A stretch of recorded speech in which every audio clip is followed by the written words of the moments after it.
Mike Wolfe sent shockwaves through stunned viewers across America when the American Pickers star was led away in handcuffs. Everyone thought his arrest was related to some dispute over antiques or perhaps a business disagreement with the History Channel.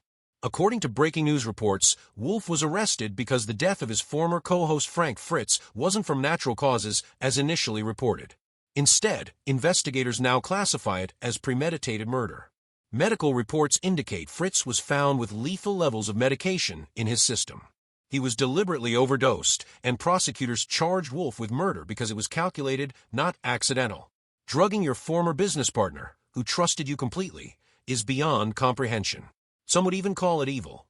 Although many fans believe the tension between the two pickers was just for television ratings, Wolfe was already behind bars and facing serious charges for what prosecutors called revenge killing motivated by jealousy and greed. However, reports surfaced on social media showing that Wolfe initially had his charges temporarily downgraded as investigators gather more evidence. Another post revealed that Wolfe was initially arrested after a crew member from American Pickers placed him at Fritz's home when he died. The Iowa State Police investigated thoroughly and found damning evidence, including Wolfe's fingerprints on medication bottles and suspicious text messages to Frits, leading them to push for first-degree murder charges. The investigation into Frank Fritz's death began when the medical examiner noticed inconsistencies in his toxicology report.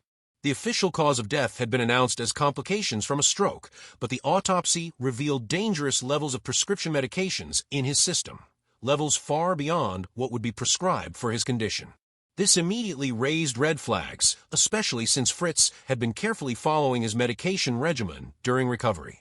The Iowa State Police quietly opened an investigation, focusing on who had access to Frits in his final hours. What they discovered shocked even veteran detectives. Security footage from Fritz's neighborhood showed Wolfe's vehicle arriving at the residence late at night, approximately 3 hours before emergency services were called. Later that night, it was Wolfe who called 911, claiming he had stopped by to check on his old friend and found him unresponsive. Upon arrival, paramedics found Frits unresponsive with no pulse.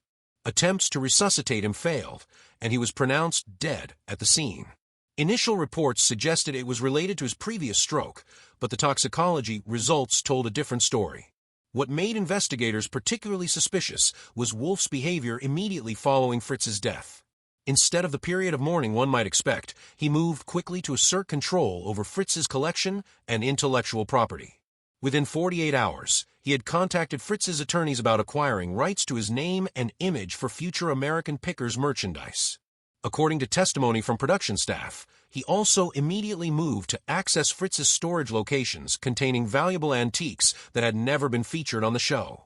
Several crew members reported that Wolfe seemed unusually focused and not particularly grief-stricken when discussing business matters so soon after Fritz's passing. When detectives searched Wolfe's residence and office, they discovered a hidden safe containing several unlabeled prescription bottles, later identified as containing the same medications found in Fritz's system. Most damning of all was a journal found in Wolfe's travel bag, where he had written extensively about his growing resentment toward Frits.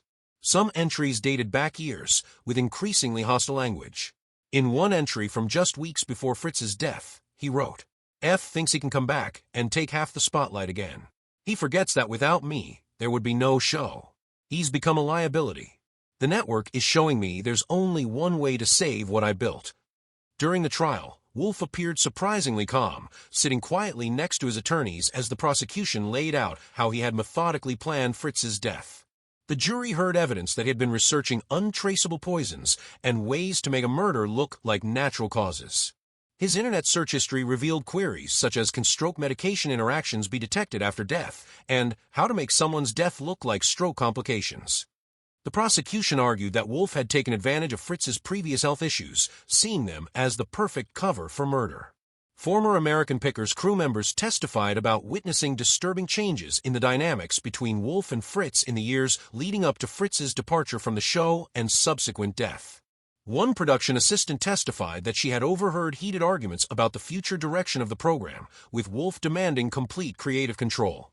He told Frank that he had lost the right to equal billing after his health problems, the assistant testified. Several witnesses described Wolfe as becoming increasingly controlling, often speaking disparagingly about Frits to network executives and isolating him from longtime friends in the antique community. Perhaps the most emotional testimony came from Danielle Colby, who reluctantly took the stand for the prosecution. Fighting back tears, she described confronting Wolfe about his behavior toward Frits. "I noticed Mike had become obsessed with being the sole face of American Pickers," she testified.